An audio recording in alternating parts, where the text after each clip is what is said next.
জয়নিতাই গৌর হরিবল। সর্বসাধু গুরু বৈষ্ণব চরণে দণ্ডবোধ প্রণাম জানিয়ে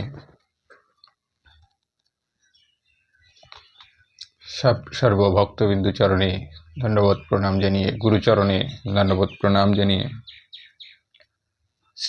শ্রীমদ্ ভাগবত গীতার ষষ্ঠ অধ্যায় অভ্যাস যোগ থেকে একটু গীতা শ্রবণ করি সকালবেলা।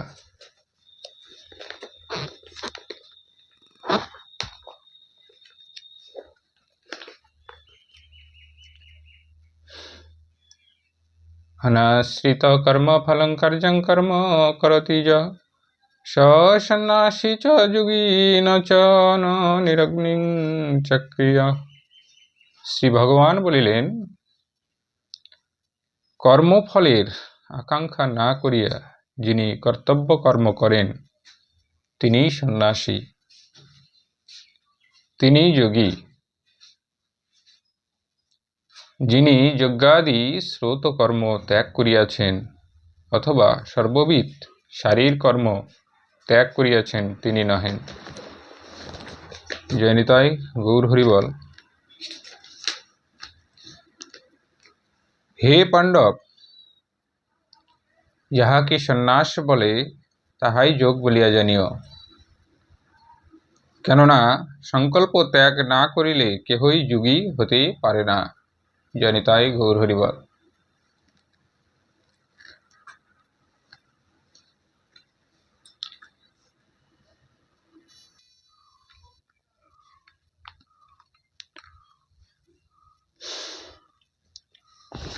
যোগের সাধনাবস্থা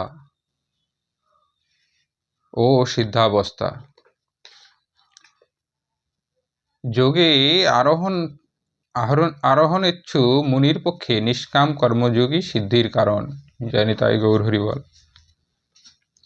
যোগরূঢ় হইলে চিত্তের সমতায় ব্রহ্মস্থিতিতে নিশ্চল থাকিবার কারণ হয়। তাই গীতায় বলেছে, গীতার বুঝতে হবে, কথাগুলো বুঝতে হবে। কি বলেছে? হে পাণ্ডব, যাহাকে সন্ন্যাস বলে তাহাই যোগ বলিয়া জানিও। কেননা সংকল্প ত্যাগ না করিলে কেহই যোগী হতে পারে না। জয়নিতাই গৌর হরিবল। গীতায় গোবিন্দ আমার কর্ম ত্যাগ করতে বলছেন না, কি বলছেন?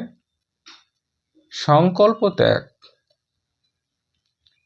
আমরা অমুক দিন এই কাজটা করব,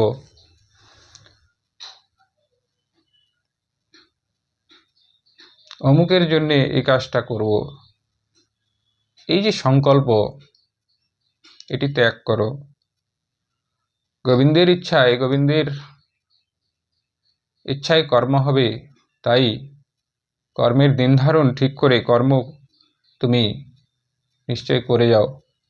বাড়িতে একটা মহাপ্রভুর ভোগ দেব এত তারিখ, কত চিন্তা, কত ভাবনা, কত সংকল্প করে বসছি।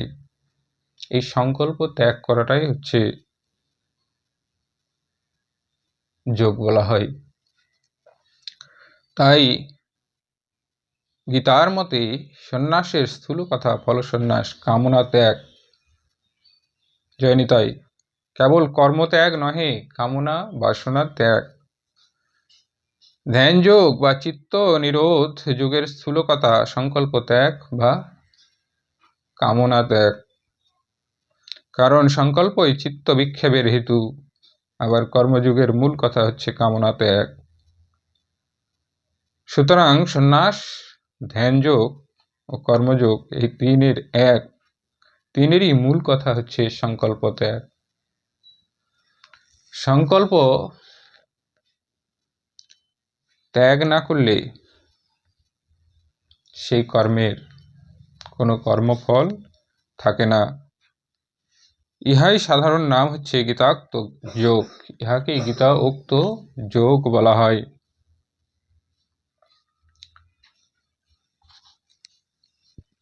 তাই গোবিন্দ বলছে, যদা হি নিত্রিয়া তেথু ন কর্মনুসজ্জতে সর্বকর্ম সন্ন্যাসী যোগরুদস্ততে। তাই বলছে, যখন সাধক সর্বসংকল্প ত্যাগ করায়, রূপ রসাদি ইন্দ্রিয়ভোগ্য বিষয় এবং কর্মে আসক্ত হন না, তখন তিনি যোগরুরু বলিয়া উক্ত হন। নিতাই গৌর হরি বল। আত্মার দ্বারা আত্মাকে বিষয়কূপ হইতে উদ্ধার করিবে। গোবিন্দ আমার বলছে যে তুমি আত্মাই আত্মার শত্রু, তাই আত্মার দ্বারা আত্মাকে উদ্ধার করিবে, আত্মাকে অবসন্ন করিবে না,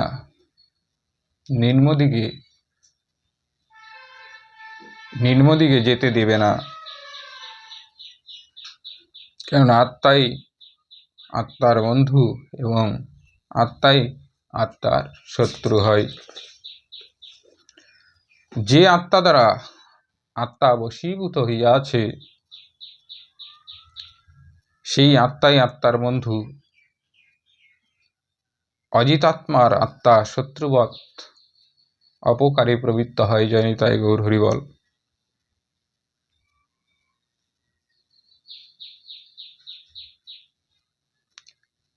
নিজেই নিজের প্রকৃতির বন্ধন হইতে উদ্ধার করিবে, নিজেকে অধোগামী করিবে না। জীব নিজেই নিজের শত্রু, নিজেই নিজের মিত্র।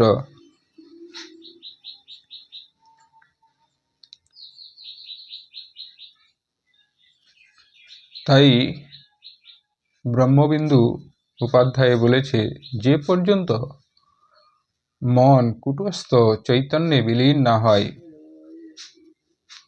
সে পর্যন্ত তাহাকে সংযত করিয়া রাখিবে, বিষয় হইতে দূরে রাখিবে। ইহাই জ্ঞান, ইহাই সাধন, ইহাই সার কথা। এতদ ভিন্ন আর যাহা কিছু আছে সে কেবল গ্রন্থের বিস্তার মাত্র। জয় নিতাই গৌর হরি বল।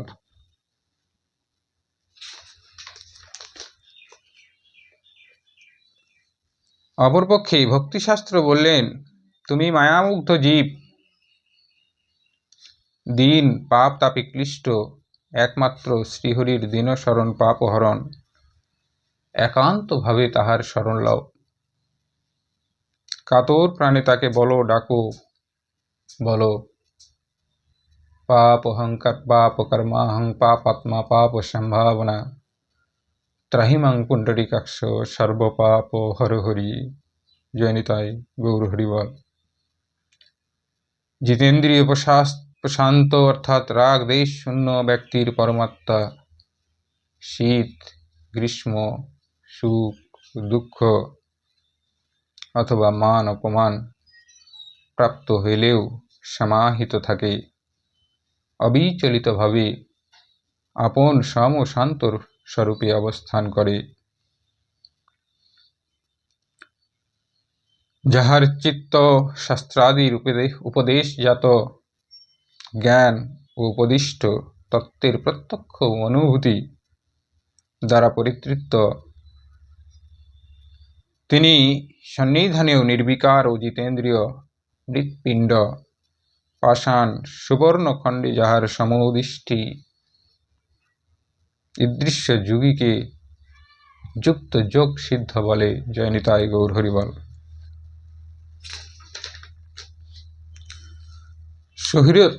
সুহৃদ মিত্র শত্রু উদাসীন মধ্যস্থ দেশ্য বন্ধু সাধু অসাধু সকলের প্রতি যাহার সমান বুদ্ধি, তিনি প্রশংসনীয়। জয় নিতাই গৌর হরি বল। কারোর সঙ্গে কোনো দেশ করার যার ইচ্ছা নাই, যে করে না, সে হচ্ছে প্রশংসনীয়। অর্থাৎ যিনি সর্ববিষয়ে সকলের প্রতি রাগ দেশ শূন্য, তিনি শ্রেষ্ঠ। যোগী একাকী নির্জন স্থানে থাকিয়া সংযত দেহ সংযত চিত্ত আকাঙ্ক্ষা শূন্য, পরিগ্রহ শূন্য হইয়া চিত্তকে সতত সমাধি অভ্যাস করাইবেন। পবিত্র স্থানে নিজ আসন স্থাপন করিবে। আসন যেন অতি উচ্চ অথবা অতি নিম্ন না হয়। কুশের উপর ব্যাঘ্রাদি চর্ম অর্থাৎ তাহার উপর বস্ত্র পাতিয়া আসন প্রস্তুত করিতে হয়।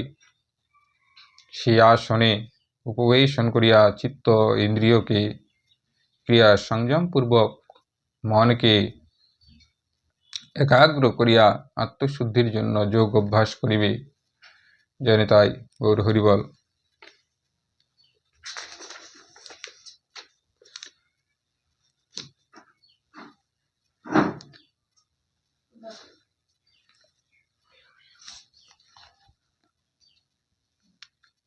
পূর্বোক্ত প্রকারে নিরন্তর মনোসমাধান করিতে করিতে মন একাগ্র হইয়া নিশ্চল এইরূপ চিরচিত্তযুগী নির্মাণরূপ পরম শান্তি লাভ করে।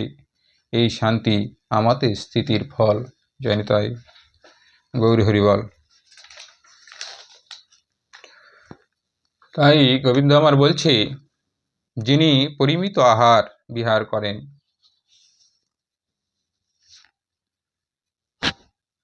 যিনি পরিমিত আহার বিহার করেন, কর্ম নিদ্রা জাগরণ সকলেই হচ্ছে পরিমিত, না বেশি না কম। পরিমিত রূপ কর্ম প্রচেষ্টা করেন, পরিমিত রূপে নিদ্রিত জাগ্রত থাকেন, তাহার যোগ হচ্ছে দুঃখ নিবর্তক হয়।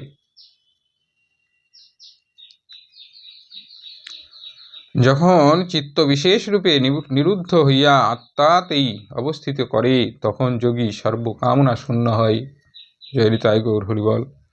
ঈদৃশ্য যোগী পুরুষ যোগ সিদ্ধি বলিয়া কথিত হয়। নির্বাত প্রদেশে স্থিত দীপশিখা যেমন চঞ্চল হয় না, আত্মবিষয়ক যোগ অভ্যাসকারী সংযত চিত্ত যোগীর অচঞ্চল চিত্তের উদাহরণ দৃষ্টান্ত। যে অবস্থায় যোগাভ্যাস দ্বারা নিরুদ্ধ চিত্ত উপরত হয় এবং যে অবস্থায় আত্ম দ্বারা আত্মাকে দেখিয়া পরিতোষ লাভ হয়, জানিও। তাই গীতায় বলছে যে আহার বিহার এগুলো পরিমিত হওয়া দরকার, না বেশি না কম, আর চিত্ত থাকবে স্থির। চিত্ত একদম স্থির, না চঞ্চল না কিছু। ইন্দ্রিয়ের অগোচর কেবল শুদ্ধ বুদ্ধিগ্রাহ্য যে নিরতিশয় সুখ আত্ম আনন্দ যোগী যে অবস্থায় অনুভব করেন এবং যে অবস্থায় স্থিতি লাভ করেন, স্থিতি লাভ করিয়া আত্মস্বরূপ হইতে বিচলিত হন না, তাহাই শব্দ বাচ্য জানিবে। জয় নিতাই।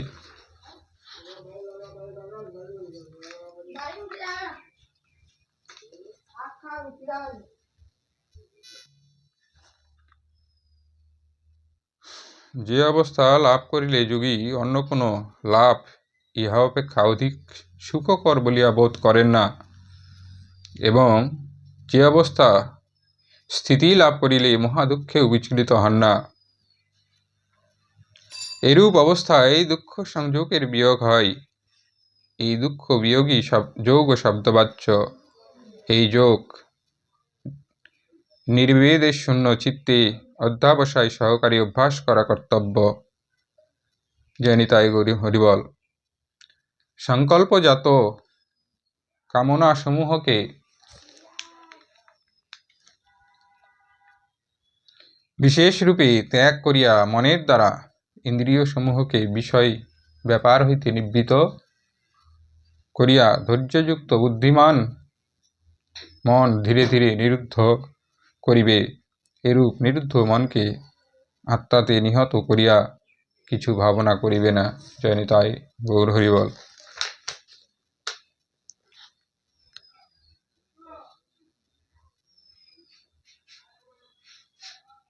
সমাধি অভ্যাস কি রূপে করিতে হয়? অভ্যাস যোগে সমাধি অভ্যাস কি রূপে করিতে হয় জেনে নিন। সর্বপ্রকার কামনা নিঃশেষে ত্যাগ করিতে হয়। সমাধি অভ্যাস করিতে হইলে সর্বপ্রকার কামনা নিঃশেষে ত্যাগ করিতে হয়। দ্বিতীয়ত, মনের দ্বারা ইন্দ্রিয় সমূহকে বিষয় হইতে প্রত্যাহরণ করিতে হইবে। চক্ষু দর্শন করিতেছে, কিন্তু মন তাহাতে যোগ দিতেছে না, জানিতাই।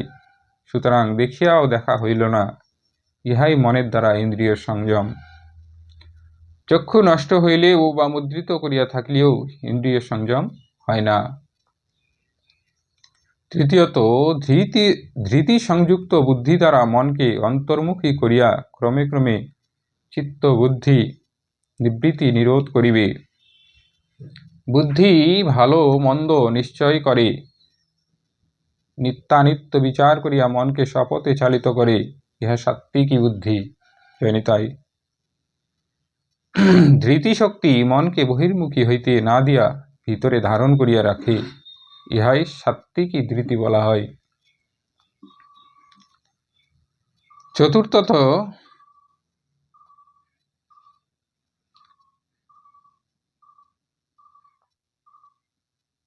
এরূপে মনকে নিরুদ্ধ করিয়া আত্মাতে বিলীন করিতে হইবে।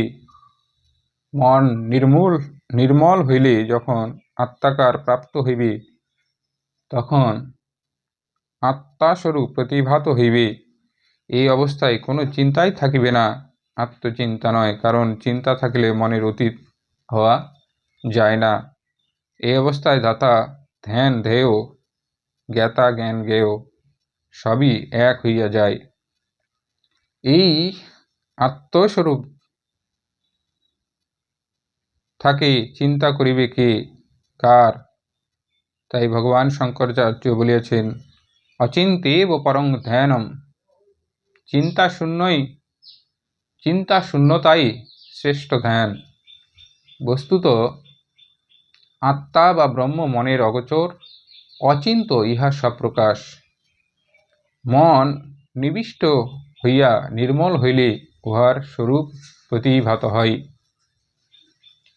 নৈব চিন্তং ন ব্যব চিন্তামচিন্তং চিন্তমেব চ পক্ষপাত বিনির্মুক্তং ব্রহ্ম সংপদতে তদা। যাহা মনের অগোচর, যেমন নির্গুণ ব্রহ্ম, তাহার বিষয়ে চিন্তা করা যায় না। আবার যাহা চিন্তা করা যায়, যেমন বিষয় আদি, তাহাও অত্যন্ত অবস্তু বলিয়া চিন্তিত নয়। সুতরাং মন যখন আত্মচিন্তা বা বিষয় চিন্তা হইতে কোনো পক্ষেই অবলম্বন করে না, অর্থাৎ সম্পূর্ণ নিরলম্বন হয়, তখন ব্রহ্মভাব প্রাপ্ত হয়। জয় নিতাই গৌর হরিবল। গঙ্গা গীতা, সাবিত্রী সীতা, সত্য প্রতিব্রতা, ব্রহ্মবলী ব্রহ্মবিদ্যা, ত্রিসন্ধ্যা মুক্তি গেহিনী, অর্ধমাত্রা চিদানন্দ, ভবঘ্নিভ্রান্তি